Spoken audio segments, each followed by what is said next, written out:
जय हिंद, नमस्कार। कैसे आप सभी? आई होप अच्छे होंगे। जैसा कि आपको पता है कि हम यूपी टेट का क्लास स्टार्ट कर रहे थे। लगभग 7 क्लासेस हो चुकी हैं आपकी, ये आज की 8वीं क्लास है।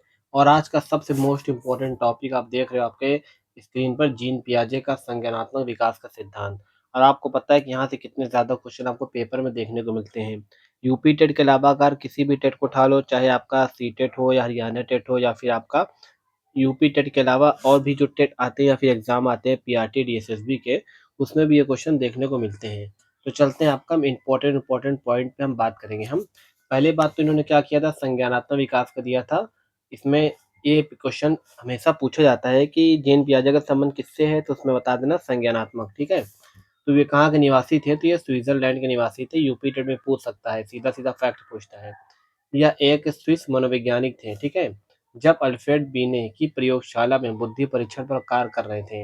मतलब जो बुद्धि परीक्षण किया था अल्फ्रेड बीने ने 1905 में, उसमें ये भी कार्य कर रहे थे। तभी संज्ञानात्मक विकास के सिद्धांत का प्रतिपादन किया था। मूल रूप से जीन पियाजे जीव वैज्ञानिक थे। मतलब ये एक जीव वैज्ञानिक थे। इन्होंने संज्ञानात्मक विकास किया था। कब किया था?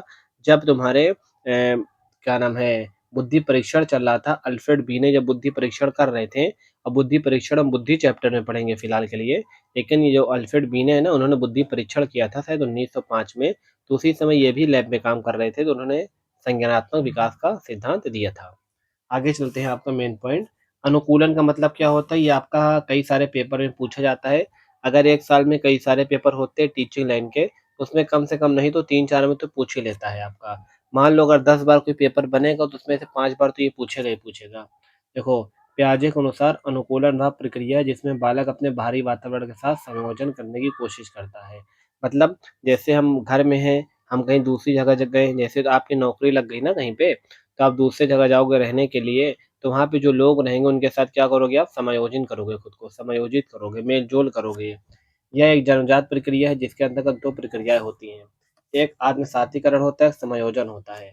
आत्मसातीकरण क्या होता है? बौद्धिक संरचना में नई सूचना या जानकारी लेने, मतलब अपने माइंड में कोई नई जानकारी को लेना। जैसे अगर हम आपको ये पढ़ा रहे हैं, आप पहली बार पढ़ रहे हो, नई जानकारी ले रहे हो, तो ये आपका आत्मसातीकरण कहलाता है। समायोजन क्या कहलाता है?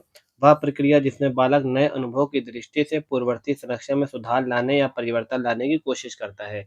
जैसे आपने कभी इसको पहले पढ़ रखा है, आपको थोड़ा-सा कन्फ्यूज़न है या फिर आप गलती करते हो, तो उनमें सुधार जो लाया जाता है, समायोजन के द्वारा सुधार लाया जाता है। अब सामर्थ्यकरण क्या होता है? इसमें आत्म-सातीकरण और समायोजन के बीच क्या होता है, संतुलन बनाए बैठाया जाता है, तालमेल बैठाया जाता है। आगे हम बात करते हैं आपका संरक्षण। इसमें क्या होता है ना कि आकार, जैसे आपका कोई संरक्षण का मतलब सीधा-सा इसको पहले पढ़ लेते हैं फिर समझाएँगे हम। पियाजे के अनुसार संरक्षण वह प्रक्रिया है जिसके द्वारा बालक में एक ओर वातावरण के परिवर्तन तथा स्थिरता में अंतर करने की क्षमता और दूसरी ओर वस्तु के रंग-रूप में परिवर्तन तथा उसके तत्व में परिवर्तन के बीच अंतर करने की क्षमता है। मतलब इसमें ये होता है कि अगर संरक्षण मतलब जैसे 2 गिलास है, एक छोटा गिलास है लेकिन चौड़ा है, एक लंबा गिलास है लेकिन पतला है, दोनों बराबर हैं।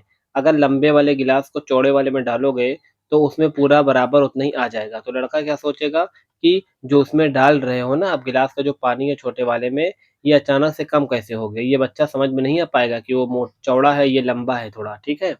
इसके अलावा जैसे आप किसी के आकार में, रूप में आदि को जब बदल दोगे ना, या फिर आप वज़न में परिवर्तन कर दोगे, तो बालक उसको समझ नहीं पाता है। ठीक है ना? तो ये होता है आपका। जैसे गुब्बारे को फुला दोगे और काफ़ी गुब्बारा बड़ा हो जाएगा, लेकिन फिर गुब्बारे का वज़न तो नहीं रहता ना गुब्बारे को फैलाओगे। और दूसरी ओर जो एक गुब्बारा है उसमें आप बालू भर दोगे, लेकिन बड़ा कौन दिखेगा फूला हुआ, तो बच्चा क्या कहेगा बड़ा वाला ज़्यादा वज़न है। तो इस तरह का इन्होंने दिया था संरक्षण, ठीक है ना? फिर हम बात करेंगे स्कीमा। स्कीम्स जिसे बोलते हैं या फिर स्कीमा बोलते हैं।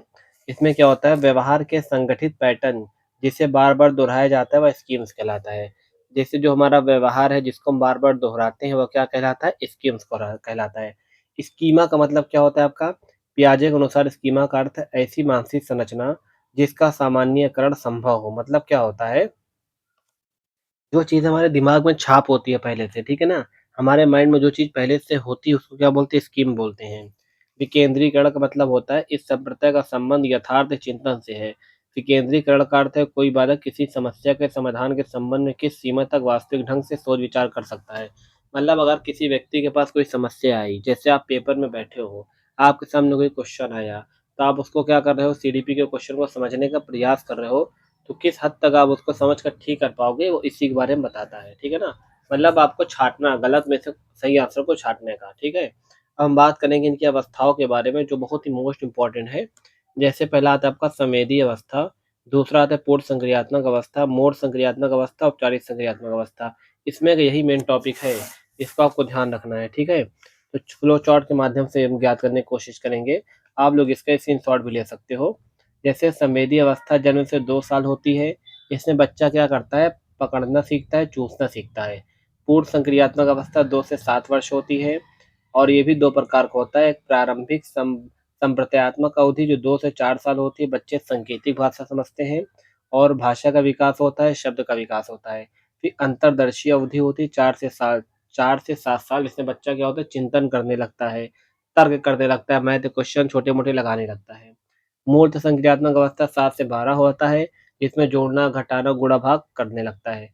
एक होता है आपका औपचारिक सक्रिय अवस्था जो 12 से 15 साल तक होता है, इसमें बच्चा समस्या समाधान करने लगता है। ये चीज़ आपको ध्यान रखना है, खासकर इसकी डेट याद रखनी है। तो आगे हम संवेदी जो अवस्था है, इसको पढ़ने से पहले क्या करेंगे, इतना ही रखेंगे, क्योंकि कल हम थोड़ा-सा इसको आगे पढ़ेंगे, क्योंकि हमारे पेपर में टाइम है।